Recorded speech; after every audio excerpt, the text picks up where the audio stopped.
Hey, welcome to another edition of Stages of Life with Dr. David Klein of the Stages of Life Institute in Longwood, Florida, but as close as your computer when it comes to products and so much more. And today we're going to be talking about fatigue. Do you just get out of bed in the morning with a little rush, maybe for 5 or 10 minutes, but then you hardly feel like you can pick up the toothbrush? I mean, it's just you don't have any energy anymore. Been there.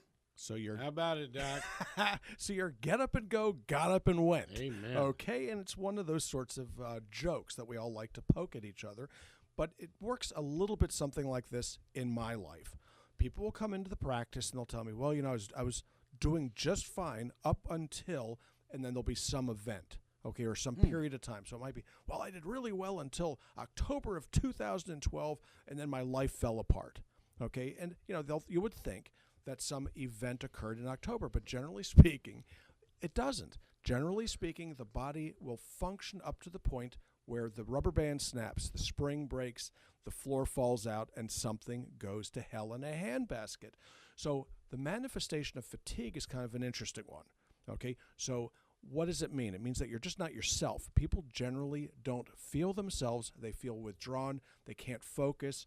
And that will translate into something very familiar to you, which is I just don't feel like doing anything, or lack of pleasure. The psychiatrist would go, you must have, drumroll maestro, depression. If you go to an endocrinologist, you must have, drumroll, thyroid disease. You go to a nutritionist, you must, drumroll, have gluten enteropathy. And the fact of the matter is that fatigue is a very, very common complaint, just as up until the 18th century, the complaint of fever was actually a diagnosis. The doctor would come in, stick the back of his hand on your forehead and go, the diagnosis is fever. We're going to break the fever. That was before they knew anything about the etiology of the fever, sometimes called a bacterium.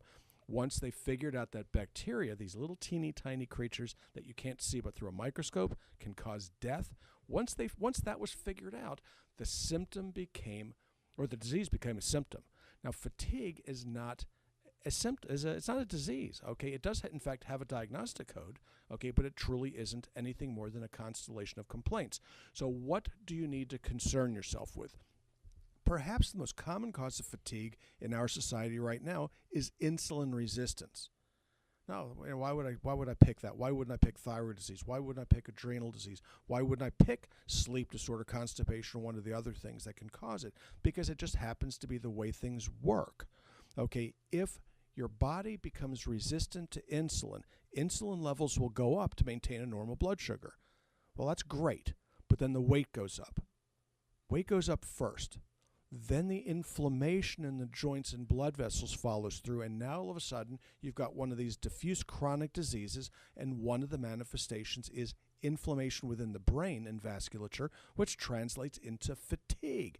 So you can't do what you used to do. You can't think clearly. Your brain is foggy. Okay, now, that being the case, what else can cause fatigue? That would be the number one cause in my practice. That's the one that usually pops up. We fix it, it goes away, and everybody's happy. Now, true enough, if you are depressed, you treat the depression. We'll do that another day.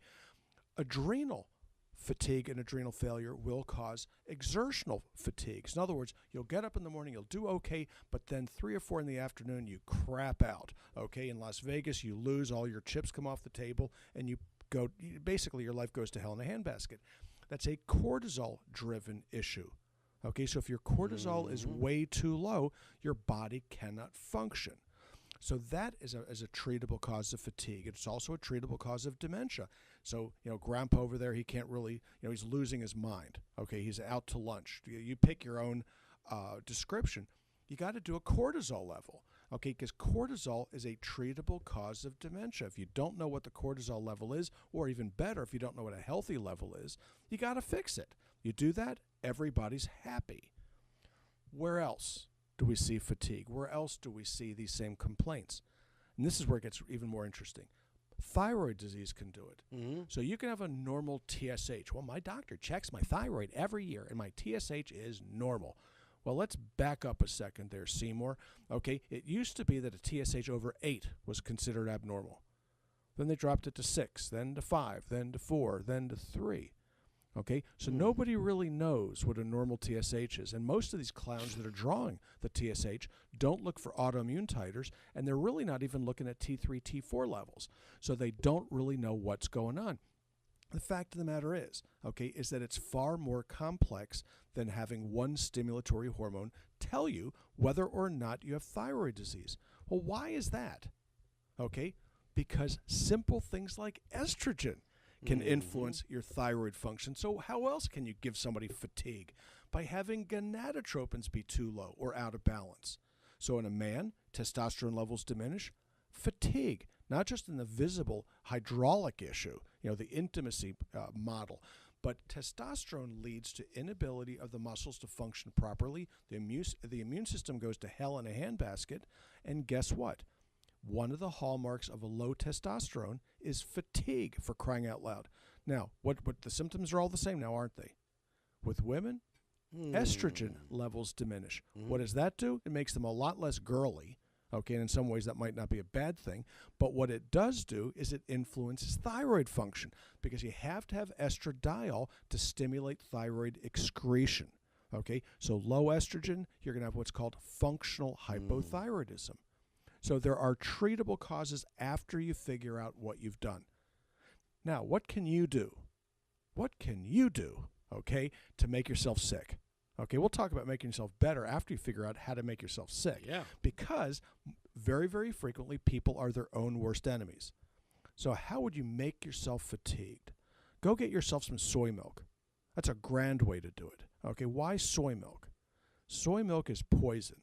It's been poison. It will continue to be poison. And in spite of what the tree huggers have to say, the stuff is really dangerous because it inhibits thyroid function. And I can't tell you the number of folks that have come in with functional hypothyroidism that were sucking down soy milk because some hippie told them it was a good idea.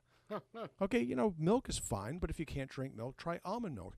Now, soy is not something that a human being should eat. Why? Because it blocks the conversion. There are two isoflavones, I won't bore you with the details, that block the conversion of T4 to T3 and actually induce hypothyroidism. What's more is those same two isoflavones prevent certain protein digestion.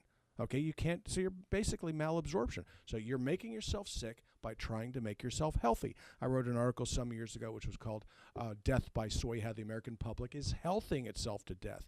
Marvelous way to do it. Okay, how else would you make yourself sicker and more fatigued and more miserable? I don't want to do that.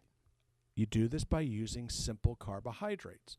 Now, what do? They jack up insulin levels. These are pro-inflammatory, and they tend to make people ill. So it's little wonder why people will go ahead and they'll eat at night to sleep, and it knocks them out kind of, sort of, but then they find themselves waking up in the middle of the night and getting fat and sicker by the day. Not a whole heck of a lot of fun. Now, we go to the nutraceutical store, and we're fighting fatigue. So how do we do that? Well, the first thing that I do, is try to convince that individual to get some blood work. Sure. If they can do it. Now, many people, either they can't afford it. It's not that expensive. If you go to the regular labs, it is expensive. Okay, if you don't have insurance or if you have a high deductible, it's wickedly expensive. We'll do a complete panel for a little less than $480 or $490. It may be as little as $200, and if you have insurance, it might be $100. But whatever it is, it is. Okay, if you have a deductible, the big labs are not really good about forgiving those. So that may cost you $3,000 to $4,000. People go, well, gee, they told me it was covered. Yeah, but you didn't tell them about your deductible.